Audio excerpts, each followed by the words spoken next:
Good afternoon, class. Good afternoon, ma'am. Alright, you may now take your seat. But before we formally start our discussion, may I ask Christina to lead us a short prayer? Let us bow your head and let us pray.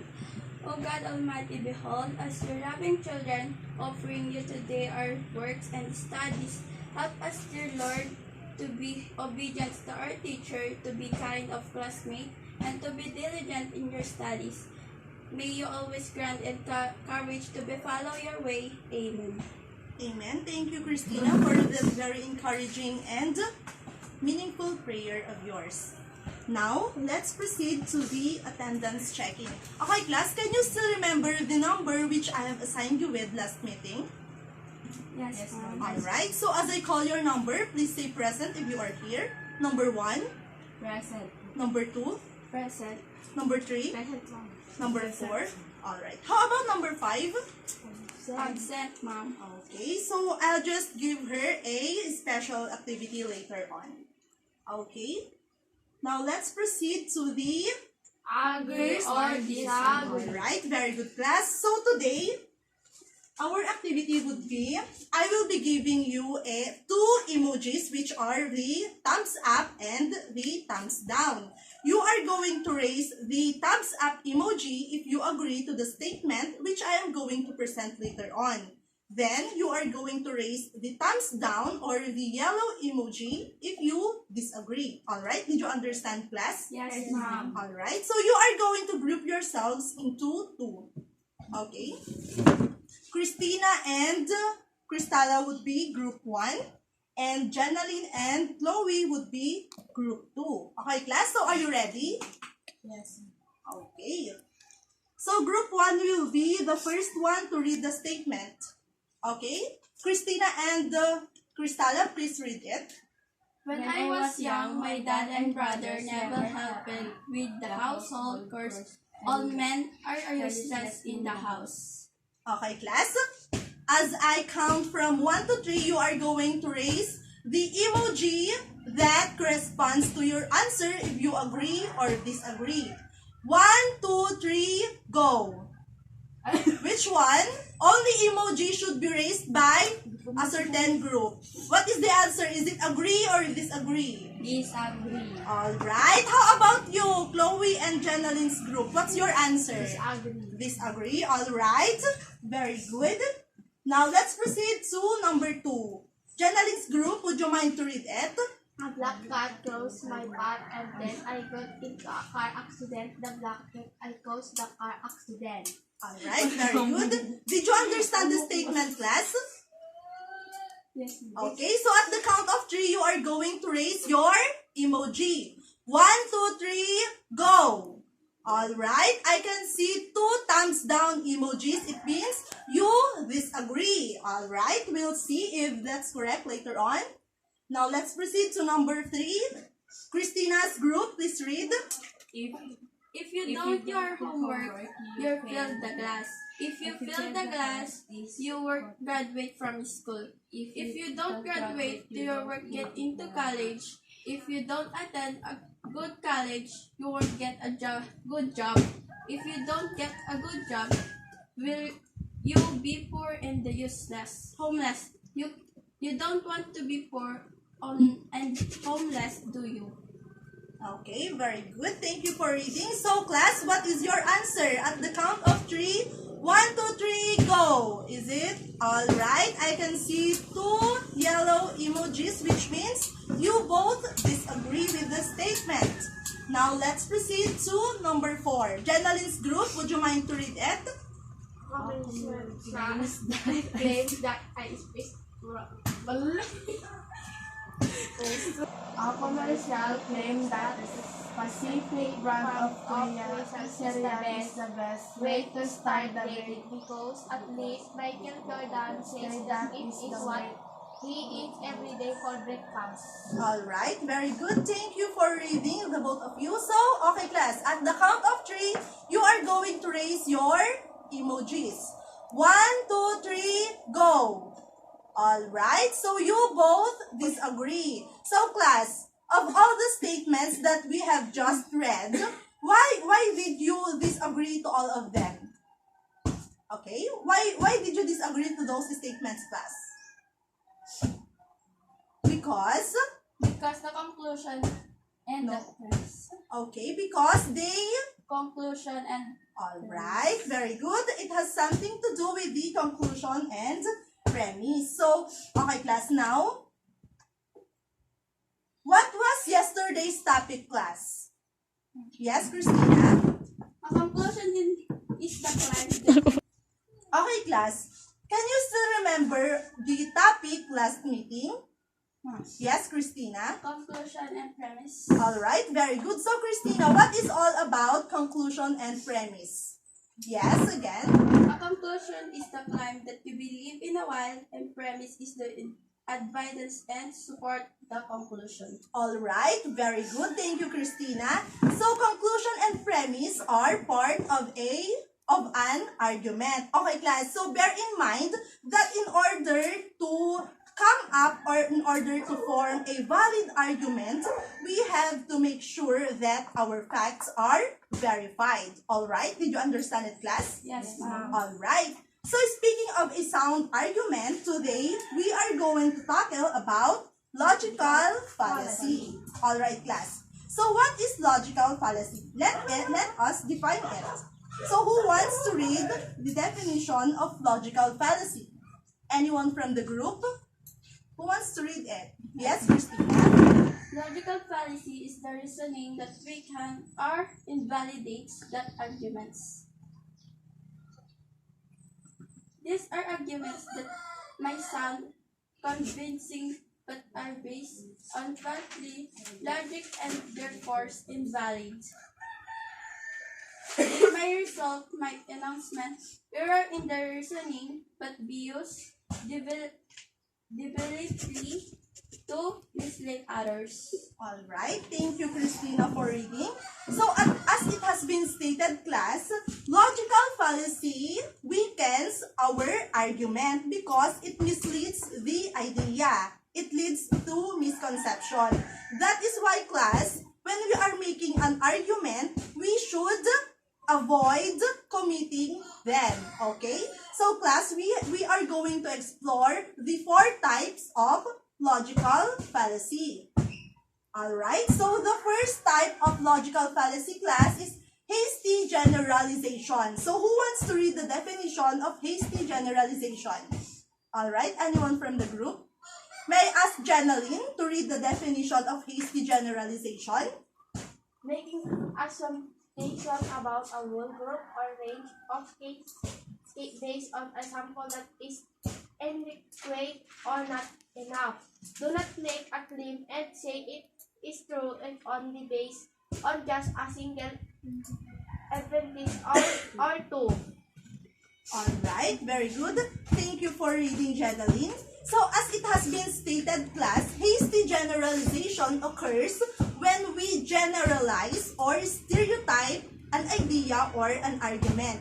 It is when we conclude or we jump into a conclusion even if we do not have enough evidence, even if we only have 1 example or 2. Okay, class, for you to better understand it, here is an example of a hasty generalization. Alright? Cristala, would you mind to read the examples? Alright. Cristala, it's okay. Go on. Please read the example. Okay. Chloe, would you mind to help Cristala? She's a bit shy today. Chloe, would you mind to read the example? Alright. They are both shy. Christina, how about you? I know you're not shy today. Librarians are quiet people and disciplinarians. My roommate said her philosophy class and as hard, and the one I'm in is hard too. I warn you, all philosophy classes are hard. Alright, thank you, Christina. So, class, the first example explains, says that librarians are quiet people and disciplinarians. Okay, class, have you been in a library before?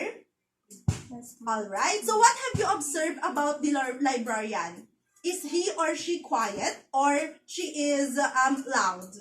She's quiet. Alright. So the libraries that you've gone to, the librarian is quiet. That is why the speaker in the first example claims that that librarians are quiet people and disciplinarians. However, class, the speaker is only basing from one example. That is why it is considered, class, as hasty generalization. Did you understand it, class? Alright, now let's proceed to the next example. My roommate said her philosophy class was hard, and the one I'm in is hard too. I warn you, all philosophy classes are hard. So the speaker in the next example class states that all philosophy classes are hard. He is claiming that philosophy classes are hard just because the class that his friend is into is hard and his class is also hard. However, class, mind you that not all philosophy classes are hard because we have different teachers, there are different students, and the learning environment depends on how we cope up. Alright, that is why we call it hasty generalization class or stereotyping. Okay, class, did you understand it? Yes, ma'am. Alright, very good. Now let's proceed to the next. Alright. So class, according to the statements that we have done from our activity, what do you think thus belong to the hasty generalization class? So let's go back to the statements earlier. What do you think belongs to hasty generalization here? Okay. Okay, class. Based from these statements of our previous activity, what do you think thus belong to hasty generalization? Yes, Christina? The first statement. Alright, very good. The first statement. When I was young, my dad and brothers never helped with the household chores. All men are useless in the house. So the speaker in this example class states that all men are useless just because in her family, her brother and father does not help in household chores. Alright, class. How about you, Cristala? Does your father help in household chores? Alright. How about you, Christina? Yes, ma'am. How about you, Janeline? Yes, ma'am. How about you, Chloe? Yes, So that is why it is a fallacy class. So the speaker here, class, states that all men are useless in the household chores. However, your fathers are useful in household chores. Okay?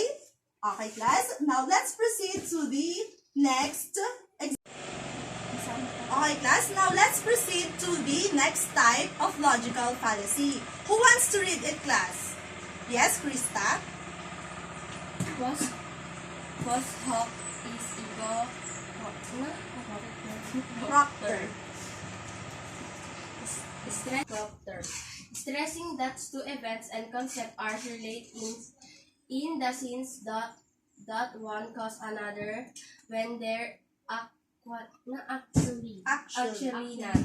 Do not assume the cause and effects relationship between two concepts or events without considering other factors.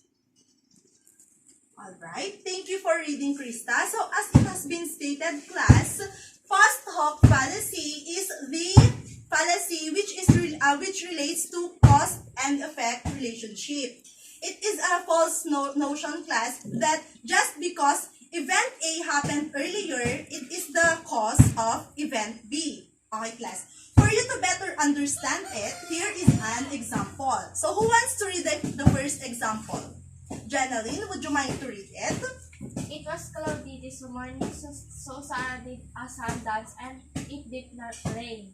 Okay, so based from this example, class, do you think it is true? Alright, for an instant class, I will explain it, class. It was cloudy this morning. So Sarah did a sun dance and it did not rain. So what does Sarah's dance has to do the rain. Okay, class? So just because, class, do you agree with it, class? Just because Sarah dances, it did not rain. So do you agree with that, class? No. Alright, it's a no, class. It is not, they are not related. They are post hoc or false notion. Now, let's proceed to the next example. Okay, Janaline, continue, Every time please. the rooster crows, the sun comes up. Okay, so based on the example, do you think this is a valid argument? This is a true argument? Yes. Mm-hmm. No? And why did you say so, Krista? Why is it a yes? Have you witnessed that when a rooster rather crows, the sun shines? Is it true? Okay, it's a no, class, because the crowing of the rooster does not have something to do with the sunshine. Okay, class? That is post hoc, or class, bear in mind that post hoc is when it is a fallacy, which is when the speaker assumes that event A is the cause of the event B. Okay, class? Take note of that, okay? Yes, ma'am. Alright. Do you have still questions in mind about the post hoc fallacy? Not. Alright. Now, let's proceed to the next example, which is the slippery slope. Who wants to read it? Who wants to read the definition of slippery slope fallacy? Okay, Christina, would you mind to read it? The slippery slope fallacy occurs when someone argues without providing adequate evidence that a certain action or proposition will lead to an undesirable outcome via a series or events. Do not decide all the way down or exaggerate in picturing the consequences attribute to a particular event. Alright, thank you, Christina, for reading. Okay, class, so slippery slope is a fallacy which is an act of exaggeration, class. So, an example of a slippery slope is when you assume that just because event A happened, eventually event B will proceed, then event C, then later on until event Z. Excuse me. Now, for you to better understand it, here is an example of slippery slope. Okay, class. So, let me read it to you. If you don't do your homework, you'll fail the class. If you fail this class, you won't graduate. And if you don't graduate, you won't get into college. If you don't attend a good college, you won't get a good job. If you don't get a good job, you'll be poor and homeless. And if you don't want to be poor and homeless, do you? So, class, do you understand what slippery slope is? Okay, class. Slippery slope is when you are exaggerating something. It has something to do with overthinking. Have you tried overthinking, class? Or what we call the advanced mag-isip?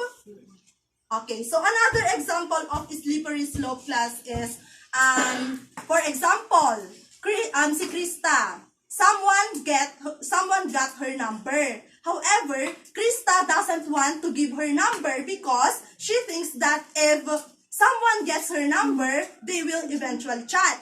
And when they chat each other, they will fall in love. And when they fall in love, they will soon break up. And when they will break up, Krista will fail from her subject. And when she failed from her subject, her parents will not let her study anymore. So, class, that is an example of slippery slope or exaggeration. advance mag-isip. Okay? Did you understand it, class? Yes. Okay? Who among you has an example of slippery slope or advance mag-isip? Okay? Okay, so you're still thinking, okay?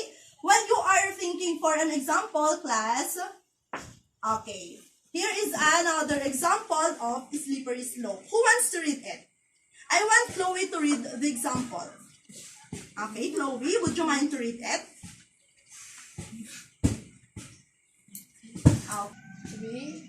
If we legalize marijuana now, next day, we'll legalize all-day drugs, and then crime will explode.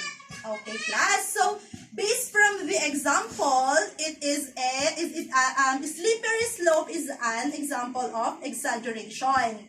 So, based from this class, just because we legalize marijuana, the speaker is saying that the next thing that will be legalized will be the drugs, and then crime will explode. So, the speaker here is a bit exaggerated.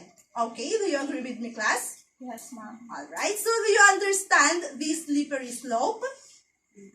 Okay, very good. Now let's proceed to the next type, the last type of logical fallacy, which is appeal to authority. Okay, who wants to read the definition of it? Christina, would you mind to read it, please? Therefore, we need to know personalities to back up the claim, but originally expert personality in line with the issue in heart instead of sitting in evidence. Do not express reader in the famous name or supposed authority who really does not have an expertise on the matter. Okay, thank you for reading, Christina. So, appeal to authority, class. It refers to known personalities to back up a claim but aren't really experts, particularly in line with the issue at hand instead of citing evidence. Okay, class, appeal to authority. As it has been stated, class, you are just basing your claim based from the authority. For example, a celebrity or a person whom you believe to be trustworthy, or class, our pastor, they are authoritative persons. However, class, just because they have the authority, it doesn't mean that all the things that they say are factual or true. Okay? Alright, that is why, class, we should not impress the readers with a famous name or a supposed authority who really does not have an expertise on the matter. That is why, class, just because with, for example, on the commercial Sunsilk, the green one, Catherine Bernardo says that the sunsilk green can make our hair the length of our hair longer, right? Yes, ma'am. All right. So do you believe in that?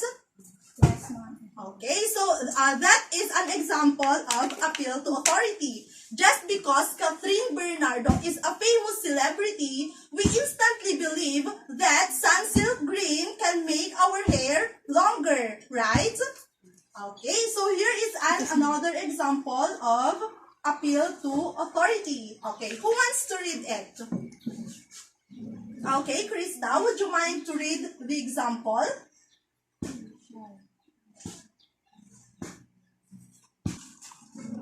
All right, Krista. A commercial claims that 3 out of 4 dentists would choose this particular brand of toothpaste for their own family's use. Alright. Okay, class. So this example, this statement is an example of appeal to authority because it makes use of these celebrities in order to make the argument to be true, to be believable. Okay? Okay, class. So when we say appeal to authority, class, happens when we make use of the authorities or the for example of authorities are celebrities.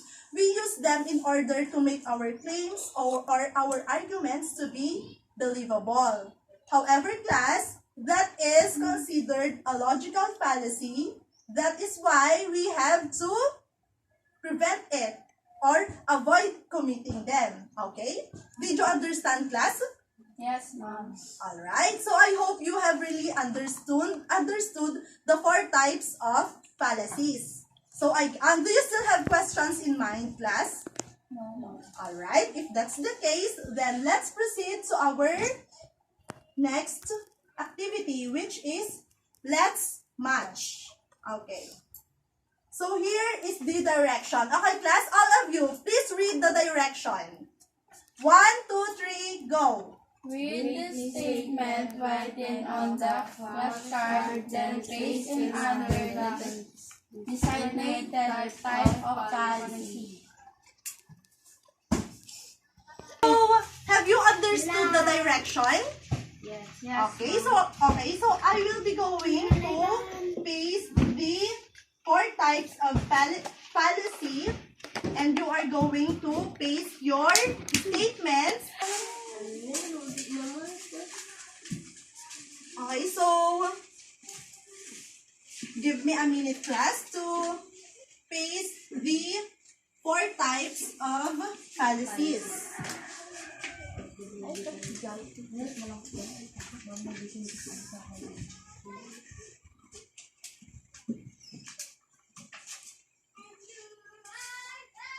You have these statements with you, class, right? Yes, ma'am. Okay.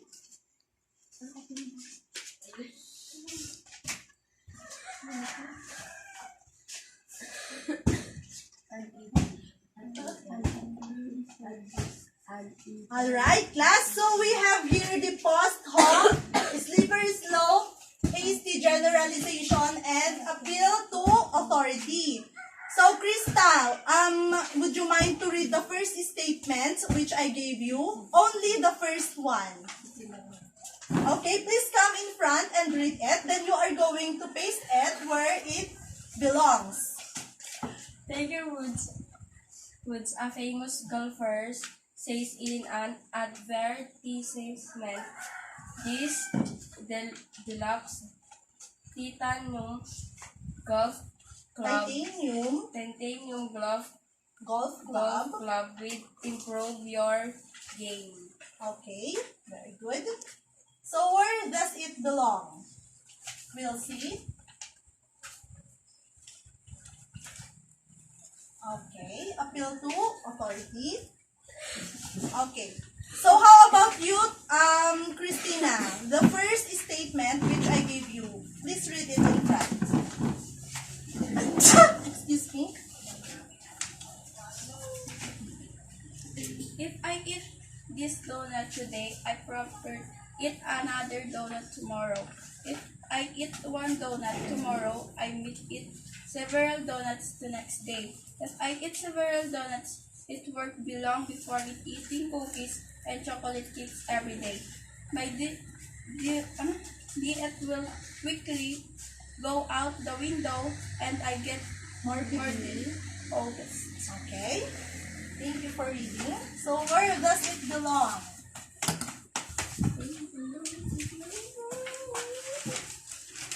Okay, get ready, Jenaline. Okay, Jenaline, would you mind to come in front?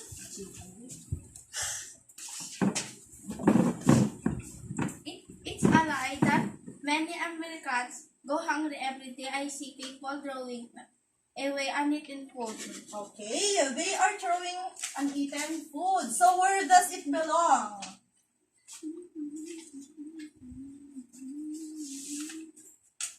Alright, we'll see if your answers are correct later on. Okay, Chloe, would you mind to come in front also? My brother doesn't like salmon. Therefore, he went eat any fish. Okay, Any fish? where does it belong?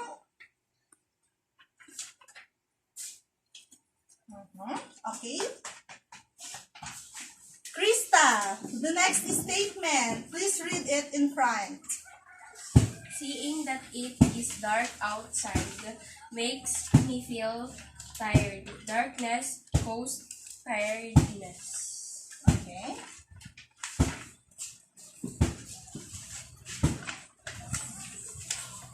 Okay. How about you, Christina? Would you mind to come in front? Hi, class. Every time I take a shower, the telephone rings. There's 4 signs I really want to talk to somebody right now. I should take a shower. All right. What do you think is the answer?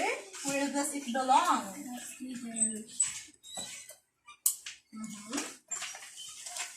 How about you, Jeneline? Please come in front. Deregulating marriage between people of the same sex next day allow minors to get married too soon enough. Marriage pigs, animals, and non-living things will be legalized, and eventually marriage will lose its meaning. Its meaning. Okay. Is it slippery slope? Is generalization? Okay. She pasted it under slippery slope. Okay. Chloe, please come in front. Gun laws should be extremely strict and they should be incredibly difficult to acquire a gun. Many respect people such as actor Brad Pitt will express their support is of this movement. Okay. Alright, she pasted it under appeal to authority. Okay, Krista, please come in front for your statement. Okay, Krista is laughing, class. Would you mind to share why are you happy, Krista? A person is walking through a town and he meets a few polite kids. Seeing that Polite. polite kids, seeing that he Concludes. concludes that all the kids in that town are polite. Polite. Okay. Where does it belong? Okay, she placed it under hasty generalization. Okay? Christina, for the last statement. My friend has been eating only hamburger, pizza, and fries for 10 years, and he has no health issues. There's for fast food and not unhealthy for you. Okay. What do you think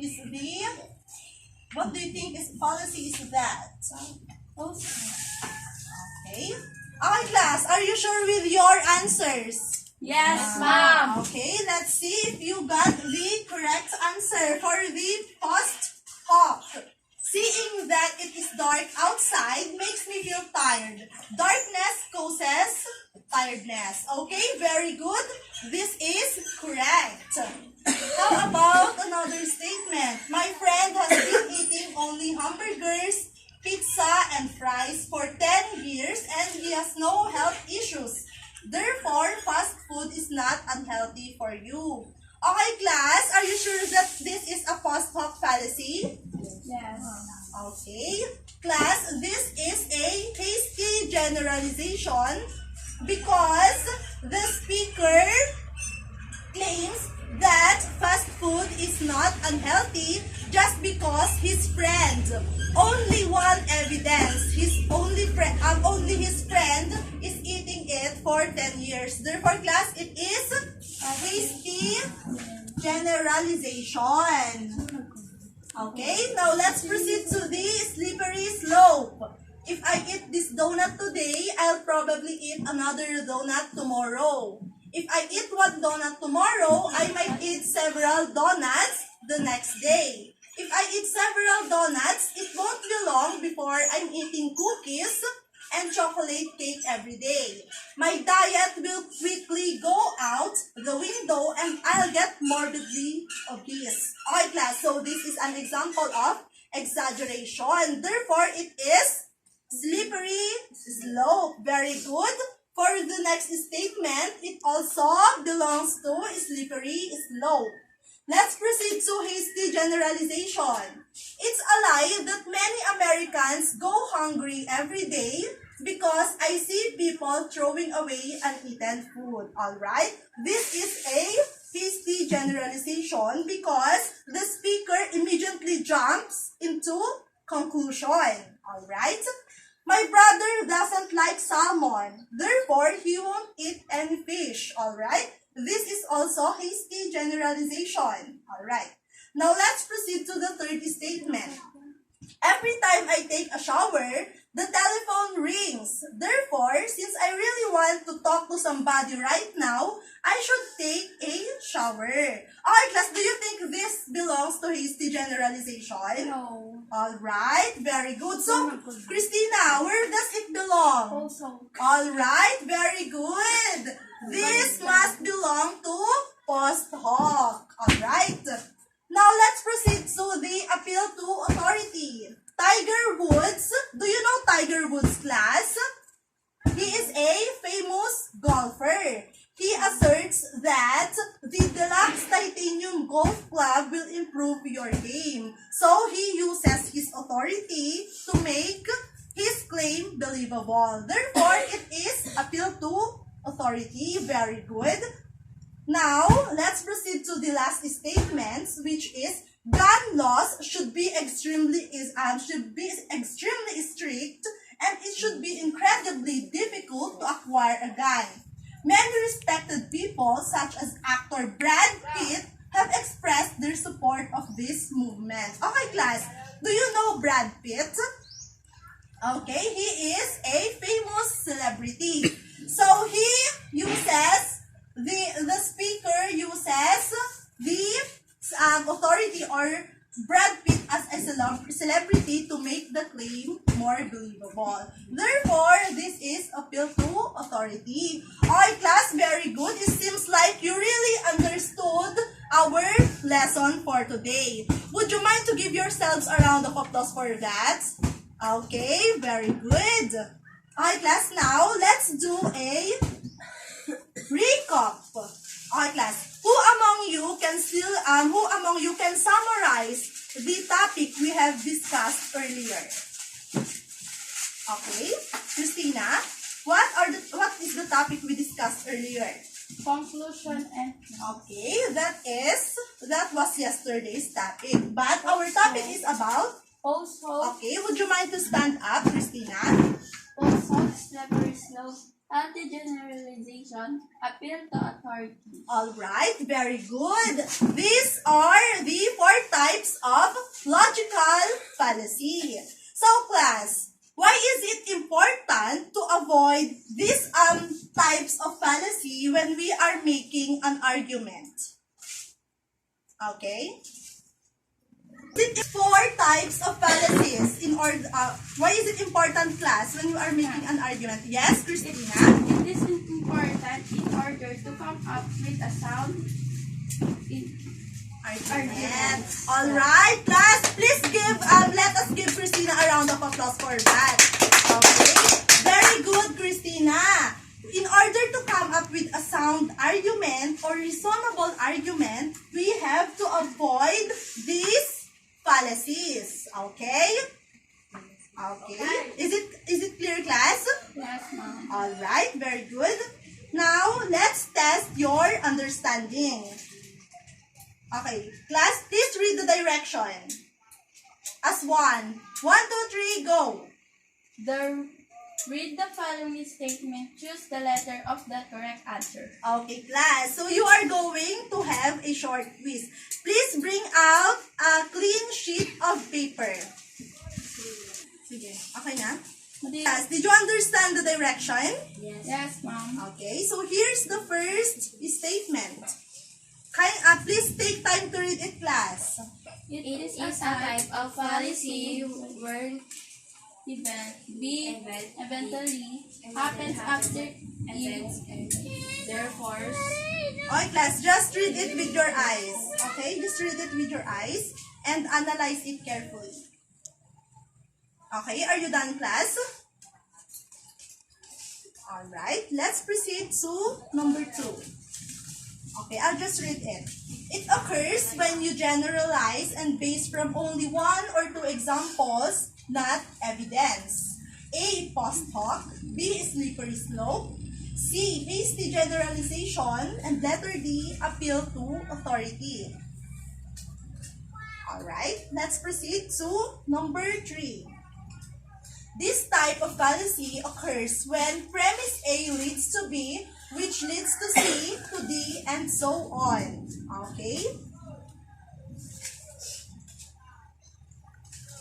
Alright, can we proceed to number 4 now, class? Alright, number 4. This fallacy happens when someone makes a claim on the basis of an authority figure believing the claim to be true. Okay, is it post hoc, slippery slope, hasty generalization, or appeal to authority? Alright, let's proceed to number 5. Post hoc ego propter is the other term of what type of fallacy? Okay, we have mentioned it earlier. Alright, let's proceed to the part 2 of our quiz. True or false? Okay, number 1.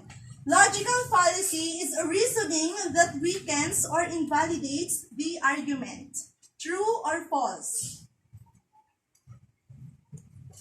Okay, number 2. The hasty generalization fallacy is sometimes called the overgeneralization fallacy. Is it true or false? Alright, number 3. Appeal to authority fallacy is when a person makes a claim that one event leads to another event and so on until we come up to some awful conclusion. True or false? Alright, let's proceed to number 4. Appeal to authority insists that a claim is true simply because a valid authority or expert on the issue said it was true without any other supporting evidences offered. Is it true or false? Okay, let's proceed to number 5, the last number. Post hoc is a fallacy in which one event is said to be the cause of a later event simply because it occurred earlier. Is it true or false? Okay. Okay, class, are you done?